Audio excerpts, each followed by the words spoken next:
Shion's immense power can be boiled down into two main categories. There's her battle will arts, which enhance her physical strength and combat capabilities, then her unique skill cook, which lets her do literally anything. No, seriously. You can't just make someone into a living meat cube without first getting powers bordering on the divine. Powers potentially capable of harming Rimuru.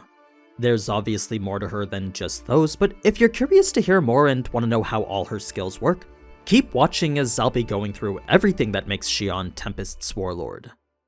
But first, do you like ships? Do you like waifus? Or maybe you like ships that are waifus?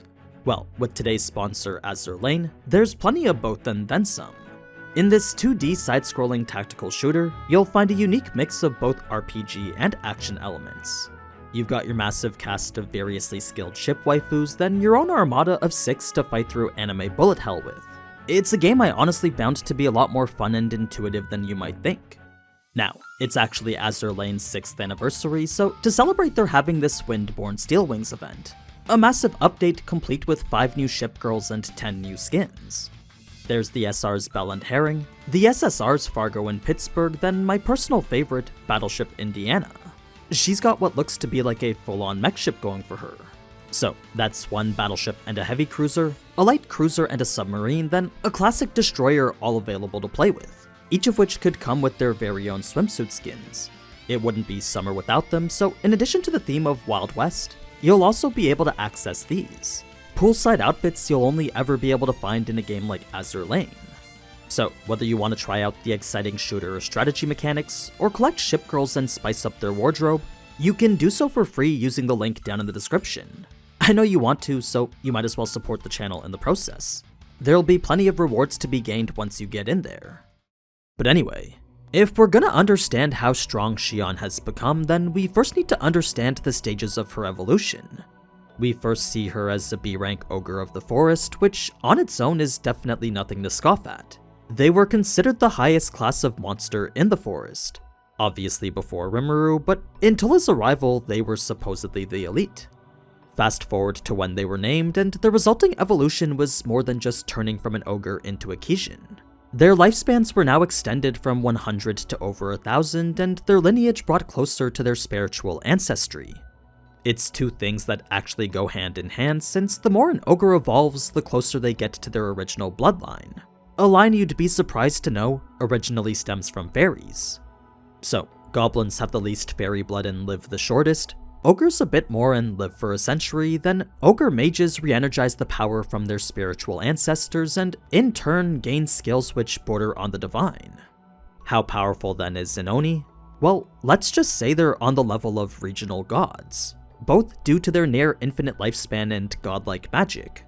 So, while she started out as a B-rank monster capable of wiping out a village, her evolution into a Kishin places her now above the A rank, a level capable of destroying entire towns. Once again, that's nowhere close to the level she's at now, but it does show she was already very strong to begin with. Now, the basis behind all of Shion's raw physical power comes from the unique art Battle Will. It's a technical skill that transforms magicals within the body into fighting spirit. If aura is what emanates when someone's not doing anything, then fighting spirit would be what the body releases during combat. It enhances the power of Shion's physical form. This is most notably used to expand her arsenal, since with only a sword to attack up close, Battle Will arts add quite a bit of range to her. There's her Ogre Sword Cannon, which unleashes pure energy straight from the tip of her blade, then Ogre Sword Guillotine, which straight up extends it. The first infuses her sword with aura, then fires it off like a projectile, while the other applies the aura like a coat and has it stay there. It extends the size of the sword to 3 times what it normally is, then is usually dropped from above in one swift gravity-enhanced slashing motion. So, whereas Ogre Sword Cannon shoots aura as pure shapeless energy, Ogre Sword Guillotine keeps it in a fixed shape. It's two fundamentally different applications, both with the use of Battle Will arts. As for how devastating these attacks were, well, each flash of cannon had shockwaves strong enough to cut orcs in half, while those physically hit literally exploded. Everything within 20 feet was wiped out instantly. Part of this was due to Shion's pure overwhelming strength, but the extended range wouldn't have been possible without Battle Will. Guillotine was used in combination with Ranga, and the result was an attack faster than the speed of sound. So both were simple yet devastating attacks, and both fit Shion to a T. Now, there is another battle will called Air Flight, and that just enables her to fly with magical aura. There's also Mana Bullet, which we've seen in her fight with Sophia, but that's not a very practical art to use in battle. As an art that materializes aura, molds it, then releases it, the time it takes to do all that would only be useful against someone not suspecting it. Sure, the impact's strong enough to disintegrate the target's body, but that's only if the target's still present when the attack's finished charging. If anything, it's only good for showing her pure destructive energy. Another battle art is Diamond Path, and this solidifies Shion's body until it's as hard as metal. She coats her body with a layer of aura, then hardens it like some sort of protective force field. It thickens her skin to the point of preventing cuts and burns, and even allows for the absorption of lightning. So while it is one of the more advanced battle arts a Kijin can use, it's extremely useful once perfected. Now, battle will techniques can do all sorts of things, but it's actually these two extra skills which add that additional oomph to her attacks. Steel Strength enhances her physical strength, while Strengthened Body boosts the capabilities of her muscles. So while Steel Strength makes her strong enough to disarm an orc general with a single swing, using it in combination with Strengthened Body makes for some pretty heavy-hitting attacks. Keep in mind this is all before her evolution too, so I imagine where we are now her physical strength is way beyond that. Since we're not quite there yet though, it was as of right before their fight with Charybdis that Shion was justifiably number 2 amongst the Kijin. Benimaru was the only one stronger, but when it came to frontal combat, neither Soe nor Shuna could handle her. This was also when her role as secretary was firmly established, but deep down she was truly a bodyguard. Well, more like a berserker holding the bodyguard position. That being the case, whenever she was in a fight, nothing else mattered. It's a trait best exemplified during Tempest's initial creation because every now and then you'd have the occasional Magicborn come and cause trouble. Shion would have no problem enacting the law of survival of the fittest since, for the most part, every monster tended to abide by it. A convincing show of strength was usually all it took to force them into obedience. If after those errant Magicborn still wanted to cause trouble, then Shion would have express permission to execute them. That was typically her day-to-day back before her evolution. Post-Charybdis, she had received fairly extensive training with Milim, then post-evolution is where we start to get to the good stuff. So, Master Chef, aka Cook, is a unique skill birthed from Shion's intense desire to be better in the kitchen. When her moment of evolution arrived during the Harvest Festival, she had apparently wished so deeply to become good at cooking that she was able to manifest that desire straight into reality. The standard description is that it lets anything she makes taste exactly how she pictured in her mind, but the actual power behind it is so much more. In fact, I'm genuinely surprised it's not already an ultimate skill. The level in which such a power manipulates the very laws of nature is so broken that it even surprised Diablo. So if this was enough to impress an ancient connoisseur of magic, then it's definitely gotta be pretty powerful. What is it then that makes it so powerful? Well, that would be its two sub-skills Certain Outcome and Optimal Action. Mainly the effects of certain outcomes, since that's the core component allowing her to manipulate reality. So the reason Shion's food now tastes so good is because Certain Outcome enables her to change an object's nature to the way that she wants. It directly alters the laws of the world and essentially gives her the power to do anything. Whether it be change the result of an action or change the state of an object or human, no matter how impossible, Shion could do it. So long as she could imagine it, she could make it possible. Kinda like Stars and Stripes' quirk, minus all the silly restrictions.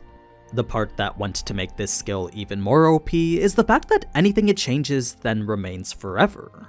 Whatever unnatural state or outcome she's left the object she's manipulating, they'll stay like that indefinitely since that's what's considered their new natural state.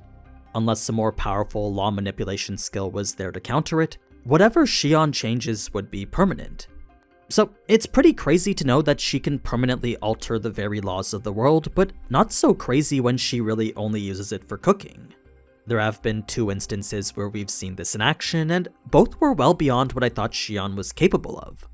So the first was during her interrogation of these 3, then the other was in her battle with the Paladins. I've already talked about the first one before, but the gist is that she used certain outcome to turn 3 people into living, breathing meat cubes. By slowly peeling back their layers of skin and muscle, Shion carefully disassembled them piece by piece, then reassembled them randomly over and over. She would do so right until they were on the brink of death, then restore them to full health as this monstrosity. Certain outcome had made it so it was as if they were born this way. It didn't matter that their body no longer functioned the way it should, since Shion had effectively willed it to be otherwise. Now, fighting the paladins was a lot more of a basic application, since certain outcomes simply modified the effects of their holy field barrier. You see, rather than be this magical force field that purified magicules, Shion simply overrode it into something more smashable. She had got the results she wanted just by thinking about them. Moving on to optimal action, this is pretty much an IRL easy mode.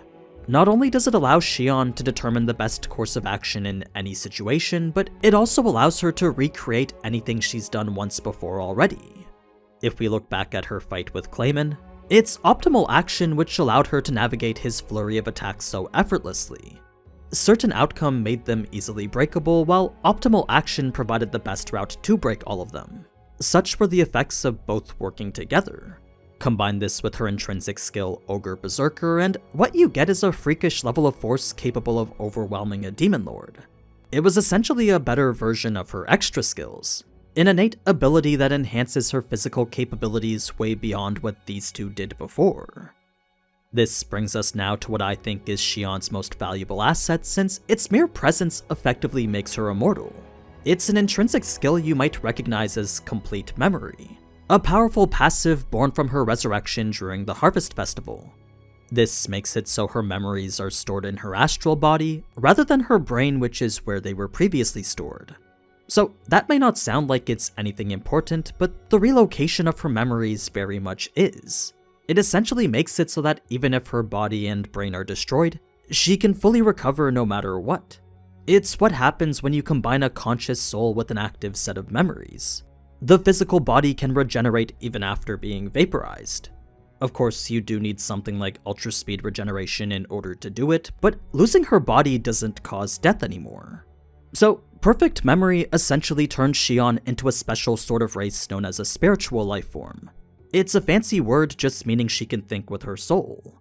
This is actually why Clayman's mind control proved ineffective, since a spiritual life form is straight up immune to them. Her ability to think with her soul makes any attempt on her spirit useless. All this makes battles of attrition quite her specialty, since even if Shion can't defeat an opponent one-on-one, at the very least she can fight them as long as is needed. Her cancel pain makes her feel nothing when damaged, and her ultra speed regeneration keeps her in the best shape imaginable. It was actually the key to gaining the upper hand in her fight with Clayman. Whereas he was becoming extremely tired, not a hint of fatigue could be seen on Shion. There wasn't even a scratch on her that you could call damage. So, to Rimuru, this was Shion looking like a demon lord herself. Now, another prime example of this extreme durability in action is once again during her fight with the paladins. The anime didn't really show this, but when facing their joint attack, Infernal Flame, the damage done was actually quite substantial. I mean, it was an attack stated to possess more heat than nuclear cannon. So, Shion's skin did in fact burn off upon impact, but ultra speed regeneration just restored it without anyone noticing, all of which was done within the confines of a holy field. An impressive feat considering how long she was able to stay within it. As for how she was able to expertly cut the flame, well, to my surprise, she'd actually gone and utilized multiple skills in tandem. First was multi-layer barrier to protect herself, next was all-seeing eye and magic sense to probe her opponent's weaknesses, then after that was optimal action to read the flow of the heat waves. The result was a single fluid motion that cleaved right through the attack, allowing her to avoid taking it on directly. It made it so the only damage she took was her skin burning off. In any case, there are other examples showcasing the nonsensical nature of Shion's Master Chef skill, but I think you understand now what it's capable of. She had a particularly fun time using it against the paladins and clergy.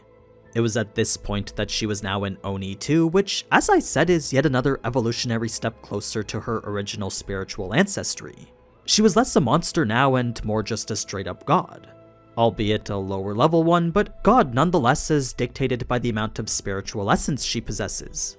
Now, for those wondering what she meant by saying she was a wicked Oni, this was just a variant leaning more towards daemon rather than elemental, likely a result of one or two different factors during the Harvest Festival. So that's the majority of what makes Shion so powerful. Renard believes her to be something of a disaster class threat, but I personally think she goes even beyond that. I mean, Rimuru himself mentioned here that she's pretty much the same level as Benimaru now. There is one last thing I still need to talk about though, and that's Shion's sword, Gorikimaru. It's a special greatsword imbued with the effect Soul Eater, a modification allowing it to attack the spiritual body. Unfortunately, it doesn't literally eat souls, but what it can do is deal damage to spirit-based life forms. It basically does the same thing as Hinata's sword, minus the whole 7-hit restriction thing. So, depending on the amount of force Shion applies, she could very easily kill someone instantly unless successfully resisted. That's not to say it would kill 100% of the time, but when it came to an aggressive fighter like Shion, one hit could very well be more than enough. Such was the potential outcome when attacking with both spiritual and physical damage. Then, for those wondering how she could possibly unsheath it, she doesn't need to since the scabbard just disappears with magic. But yeah, that's pretty much how strong Shion is. She may not be the smartest, but she does have a very keen sense for battle. Like, whenever she senses victory, she'll always pounce at the chance to secure it. That's not to say she isn't learning either though, since while before she'd only attack headfirst with brute strength and force, she's now learned how to apply herself better. She's made strides in using technique to beat those inherently more powerful. So all in all, she's quite the impressive fighter. I can't say whether she's stronger than Benimaru or not, but to say she's as strong as a Demon Lord might be an understatement. If she truly learned how to hone the effect of her certain outcome sub-skill, then that by itself could even be a threat to Rimuru. It's a feat that at this point in the story shouldn't be overlooked. Now, I just want to thank Azur Lane once again for sponsoring this video, since it's sponsors like them that do allow me to keep making content like this. So if you're interested in the game and wanted to check it out, then it'd be great if you can show them some love using the link down in the description. But anyway, as always, thank you so much for watching, and if you enjoyed this type of anime content, then you already know what to do. So, until next time, ciao!